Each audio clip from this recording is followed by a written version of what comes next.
हाँ, तो दोस्तों इस वीडियो के अंदर हम ख्याति ग्लोबल वेंचर्स के आईपीओ के बारे में बात करेंगे और जानेंगे कि इस आईपीओ के अंदर आपको अप्लाई करना चाहिए या नहीं। चलिए शुरू करते हैं। तो देखिए, सबसे पहले हम ये जानेंगे कि ये कंपनी क्या काम करती है। देखिए, जो कंपनी, पहले अगर हम ये कंपनी के नाम के बारे में अगर हम बात करेंगे तो ख्याति एडवाइजरी सर्विसेज लिमिटेड के नाम से ये कंपनी का नाम जाना जाता है। लेकिन अभी ये जो कंपनी का आईपीओ आ रहा है तो वहाँ पे कंपनी का नाम ख्याति ग्लोबल वेंचर्स हमें यहाँ पे नजर आता है।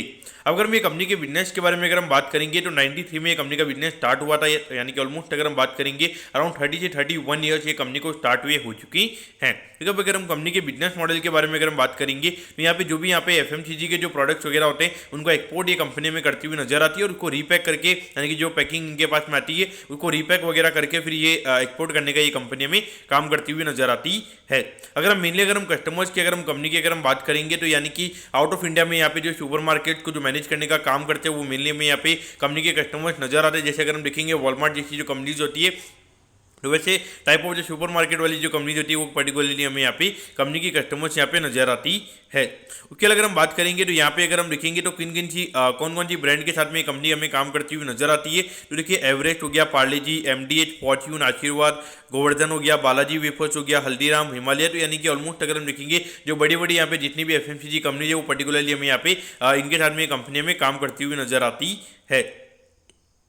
लेकिन अगर हम ऑब्जेक्टिव की अगर हम बात करेंगे तो यहाँ पे कोई खास ऑब्जेक्टिव पर्टिकुलरली कंपनी का हमें यहाँ पे नजर नहीं आता है। जो हार्डली यहाँ पे सिर्फ वर्किंग कैपिटल के रिक्वायरमेंट से रिगार्डिंग ये कंपनी का आईपीओ में आता हुआ नजर आ रहा है। तो देखिए, नॉर्मली जो आपका जो पूरा वर्किंग कैपिटल साइकिल के रिगार्डिंग आपको जो फंड की रिक्वायरमेंट होती है तो उसी के रिगार्डिंग यहाँ पर आईपीओ में आता हुआ नजर आ रहा है। लेकिन देखिए, यहाँ पर एक नेगेटिव पॉइंट ये कि लगभग 18 करोड़ के लगभग का आईपीओ, जिसमें से हार्डली 10 करोड़ के लगभग यहाँ पे कंपनी के पास में जाते हुए नजर आएंगे, बाकी का पैसा कंपनी के प्रमोटर्स के पास में जाता हुआ नजर आएगा। तो एक वो सबसे बड़ा नेगेटिव पॉइंट हमें नजर आता है, क्योंकि इतने छोटे लेवल पे जब प्रमोटर्स अपना स्टेक अगर बेच के निकलते हैं तो वो कहीं ना कहीं मार्केट को अच्छा नहीं लगता है।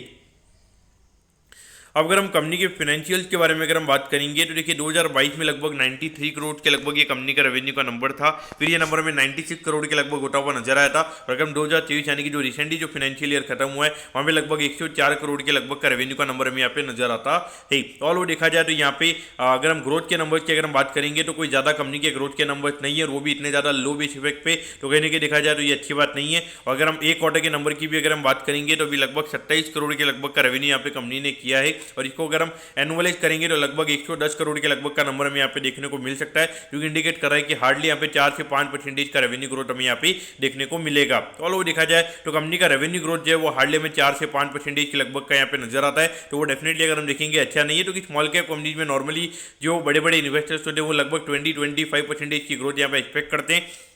और जहाँ पे अगर 4-5% की ग्रोथ है तो डेफिनेटली लॉन्ग टर्म में मार्केट ऐसी कंपनीज को 10 से ज़्यादा का पी रेशियो देने का काम नहीं करता है।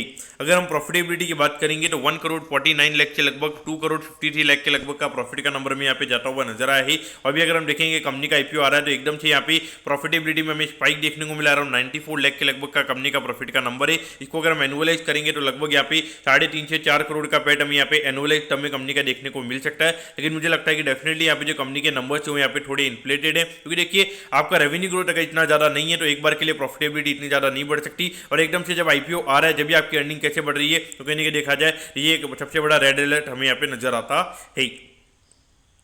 अब अगर हम आईपीओ की डिटेल्स के बारे में अगर हम बात करेंगे तो देखिए, 4 तारीख को ये आईपीओ में स्टार्ट होता हुआ नजर आएगा और 8 तारीख को ये आईपीओ में क्लोज होता हुआ नजर आएगा। अगर हम प्राइस बैंड के बारे में अगर हम बात करेंगे तो 99 रुपीज़ पर शेयर पे कंपनी में शेयर देती हुई नजर आ रही है। और 1200 शेयर का लॉट शेयर में यहाँ पे कंपनी का नजर आता है, यानी कि एक लॉट को अप्लाई करने के लिए लगभग 1,18,19,000 रुपये के लगभग यहाँ पर आपको लगने वाली हैं।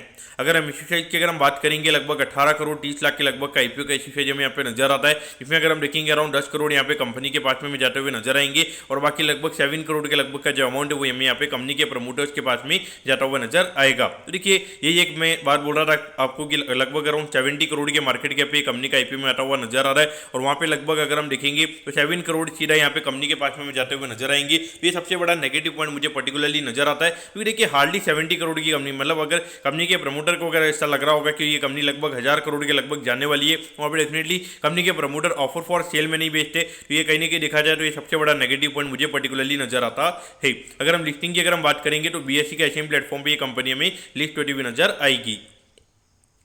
अगर हम यहाँ पे टाइम टेबल के बारे में अगर हम बात करेंगे तो देखिए 9 तारीख को आपको पता चल जाएगा कि आपको अलॉटमेंट मिला ही, यानी कि अलॉटमेंट नहीं मिलता तो 10 तारीख को रिफंड मिल जाएगा। 10 तारीख को आपके डीमेट अकाउंट में शेयर आ जाएंगे अगर आपको अलॉटमेंट मिलता ही, और 11 तारीख को ये कंपनी में लिस्ट होती हुई नजर आएगी।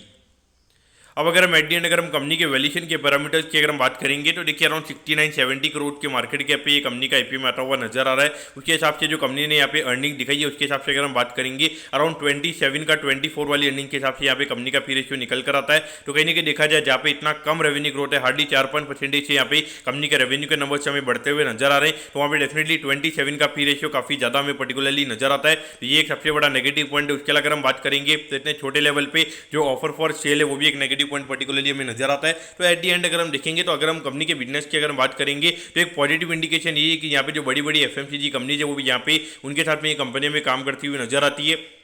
तो ये एक पॉजिटिव इंडिकेशन यहाँ पर आईपीओ से निकल कर आया है। तो मुझे एट दी एंड यहाँ पर आपको क्या करना चाहिए, तो देखिए अभी अगर हम रिसेंटली अगर हम इवेंट की अगर हम बात करेंगे तो बाइको ग्रीनटेक लगभग 27% नीचे खुला था। अगर हम आज देखेंगे एक वोल 3D करके जो कंपनी लगभग 50-60% का उसका जीएमपी था, हार्डली 20% के प्रीमियम पे वो कंपनी में खुलती हुई नजर आई थी। तो कहीं ना कहीं देखा जाए तो ऐसे में ये इंडिकेशन मिल रहा है कि कहीं ना कहीं यहाँ पे लिस्टिंग है नहीं, यहाँ पे जो बायर है वो कहीं ना कहीं रिटेल पर्टिकुलरली हमें यहाँ पे नजर आता है। जो बड़े लोग जो पर्टिकुलरली जो पहले जो बड़ी बड़ी पोजीशन एसएमई कंपनीज में लेने का काम करते थे वो कहीं ना कहीं देखा जाए तो लिस्टिंग डे के लिए यहाँ पे बाय नहीं कर रहे हैं। तो ऐसा कहने की इंडिकेशन आ रहा है कि जो जिस वैल्यूएशन पे यहाँ पे पर्टिकुलरली अभी एसएमई आईपीओ आ रहे हैं तो वहाँ पे जो बड़े लोग हैं वो बिल्कुल भी यहाँ पे सेटिस्फाइड नहीं है। इसलिए अगर हम देखेंगे ऐसा लग रहा है कि यहाँ पे जो रिटेल है वो यहाँ पे ज़्यादा एक्सपर्ट बनने की कोशिश कर रहा है। ऐसा लग रहा है कि कहीं ना कहीं यहाँ पे जो बाइंग हो रही है वो रिटेल की तरफ से हमें यहाँ पे होती हुई नजर आ रही है। इसलिए मेरे ख्याल से तो यहाँ पे टोटली अवॉइड करना चाहिए ऐसे बिजनेसेस को, और जहाँ पे कोई क्यूआईबी कोटा नहीं है और कोई एंकर कोटा भी नहीं है। तो लगभग 18 करोड़ के यहाँ पे जो पूरे शेयर्स है वो हमें यहाँ पे जब ये कंपनी की लिस्टिंग होती हुई नजर आएगी तब ये पूरे शेयर्स हमें सेल होते हुए नजर आएंगे। तो इसलिए डेफिनेटली मेरे ख्याल से अवॉइड करना यहाँ पे सही रहेगा। ये पर्टिकुलरली मेरा ये आईपीओ के रिगार्डिंग रिकमेंडेशन रहेगा। तो दोस्तों मैं कहता हूँ कि ख्याति ग्लोबल वेंचर्स के आईपीओ के बारे में आपको सब कुछ समझ में आ गया होगा। अगर आपकी कोई भी क्वेरीज है आप कमेंट कीजिए, मैं जरूर आपके कमेंट पर रिप्लाई करूंगा। ओके दोस्तों, thank you, have a nice day.